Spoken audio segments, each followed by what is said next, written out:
I'm just waiting for the rain to stop. So I thought I'd share one more thing. And I told you I had a lot to share. And I was reflecting on a conversation I had with someone who had been diagnosed with a borderline personality disorder. And I talked to her beyond her diagnosis, beyond her label. I asked her how it was, to have this label. And she said, it's hell, because it's fixed, I'm going to be like this forever. And, oh, bells. And I said, forever. I said, where are you? And she said, what do you mean? And I said, where are you? And she said, and she didn't understand. And I said, you're in the future. You're off in the future. You're taking, you're imagining. You're giving everything a meaning, and you're taking it into the future, and you're feeling it. And I said, just come back to this moment. And she said, no, because I hate this moment. I hate the current moment, because this moment sucks. All of it, she said, I hate it. I hate all of it. I hate how I'm feeling. I hate, my diagnosis. I hate my life. Why would I want to be in the present moment? And I was like, that's not the present moment. And it's interesting because I wouldn't have recognized the present moment either. I never felt the truth of it. When you start to recognize it, you realize that it's a space of nothing. Like, there is no judgment. There is no there's nothing to like or not like. There's no future, there's no past. There's just this. It's just like all that exists before you start creating, before you pick up your thoughts, before you pick up your narrative. The wind that's coming through, the wind of your experience, before you get involved with it all. There is this space of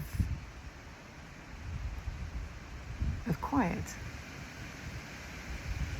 And you can still hear the wind in the background. And you let it be there. Because it's okay, it's okay. Because it's actually getting really windy. That wasn't part of this message. I'm going to close my door. Crikey. Anyway, she didn't recognize this space of presence. What she did was she thought that presence was having to accept something forever, and she thought she was present, and when she was in judgment, and she judged it, and she said, no, I hate it. And so then she went into numbing, and whether that was kind of in the form of destructive behavior, lots of stuff that was going on in her experience. And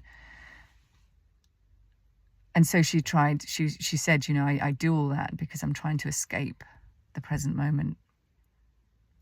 But she hadn't recognized true presence, because in that space of true presence, there's nothing to escape from. When you see that you're not the experience that you're stuck in, when you become aware that you are the awareness, as it were, then there is nothing to run from, there's nothing to numb, there is no judgment, there is no, it just is. And again, I can see how that would get lost in translation, but it's a feeling that grows within you when you get interested, when you kind of look beyond whatever it is, the label and you connect with who you really are. And you start to feel what someone means when they talk about presence. But it's not something we manufacture in our heads, and it's not something we can work out and intellectualize and process or find by searching, and it's something that just already is. It's something, we're already here, but we don't realize it. So it's about recognizing rather than doing.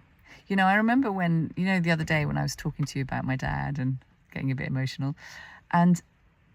but when I recognized what I had created around the way he died and his illness and everything, when I recognized what I had created, the narrative and the meaning and all of it, and I saw it for what it was, I kind of became aware of it, and it all fell away, and I was like, oh my God, you know. And it's like I said to you, it was like my dad was on my shoulder going, oh my God, Kate, that took you a long time.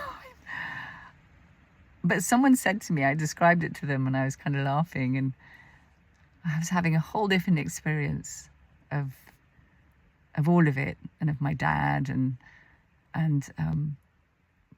it felt so light, and it felt so different. And she said to me, gosh, that must have taken a lot of work. You know, that must have taken a lot of processing, and well done. You've worked really hard through that to get here. And I was like, no, it's realizing that I already am here. I didn't have to work and process to get here. It's that I'd taken myself away from here in my thinking, in my narrative. I brought it all alive, and I believed it. And then I saw it. And I'll tell you about that another time, because it was quite funny. But it didn't take work and processing and searching and doing, and I just became aware of what I was doing, what I was creating, that I wasn't recognizing this present moment. You know, and for anyone like that girl I was talking to, for anyone to say, oh, I don't like the present moment, you're not in the present moment. You're in your head, in your narrative, in your story, judging the present moment. And that is not the same thing. It's just not the same thing, because in the present moment, there's an absence of thought. There's an absence of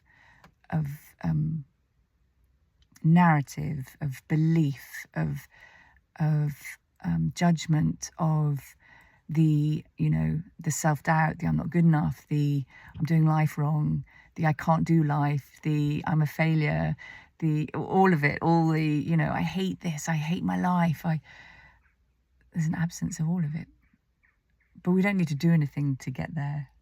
It's like we see what we are doing, and then we find we are here.